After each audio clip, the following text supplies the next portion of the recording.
Start. विश्व के सभी देशों में आज विकास के पथ पर एक दूसरे से आगे निकल जाने की होड़ सी मची है और इसके लिए औद्योगिकरण से लेकर प्राकृतिक संसाधनों के दोहन तक के हर संभव उपाय किए जा रहे हैं। विकास की इस होड़ में हम यह भूल गए हैं कि हम इसे किस मूल्य पर हासिल करना चाहते हैं। इसमें कोई दो राय नहीं है कि विकास के लिए हम पूर्णतः प्रकृति पर निर्भर हैं, क्योंकि इसके लिए आवश्यक तेल से लेकर कोयला एवं जल भी हमें प्रकृति से ही प्राप्त होता है और ये सभी प्राकृतिक संसाधन पृथ्वी पर सीमित मात्रा में विद्यमान हैं।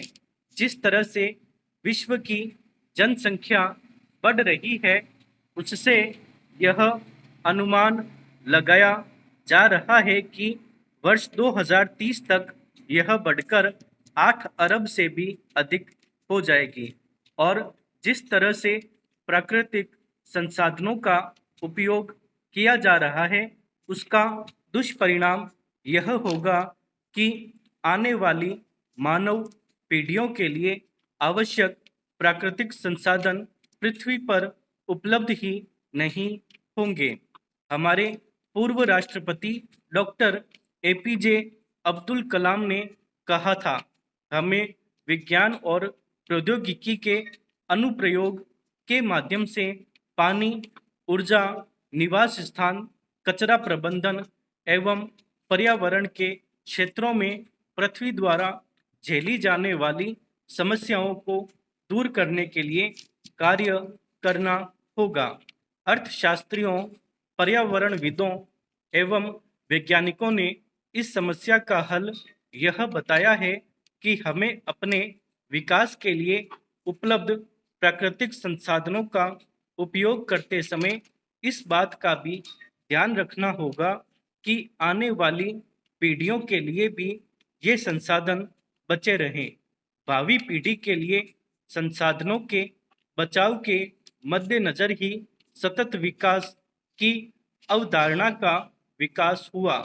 हमारे रिजर्व बैंक के पूर्व गवर्नर श्री रघुराम राजन का कहना है, हमें यह निश्चित करके चलना चाहिए कि पूरे विश्व में वृद्धि के वास्तविक एवं सतत स्रोत हों। सतत विकास एक ऐसी प्रक्रिया है जिसमें वर्तमान आवश्यकताओं को पूरा करने के लिए उपलब्ध संसाधनों का उपयोग करते समय इस बात का ध्यान रखा जाता है कि भावी पीढ़ी की आवश्यकताओं में भी कटौती न हो। यही कारण है कि सतत विकास अपने शाब्दिक अर्थ के अनुरूप निरंतर चलता रहता है। सतत विकास में सामाजिक एवं आर्थिक विकास के साथ साथ इस बात का ध्यान रखा जाता है कि पर्यावरण भी सुरक्षित रहे। हमारे पूर्व प्रधानमंत्री श्री लाल बहादुर शास्त्री का कहना था, हमें देश के संसाधनों का प्रयोग मानवता के लाभ के लिए करना चाहिए। सतत विकास की अवधारणा का वास्तविक विकास वर्ष 1987 में हमारा साझा भविष्य नामक रिपोर्ट, जिसे द ब्रंटलैंड रिपोर्ट के नाम से भी जाना जाता है, के पश्चात हुआ।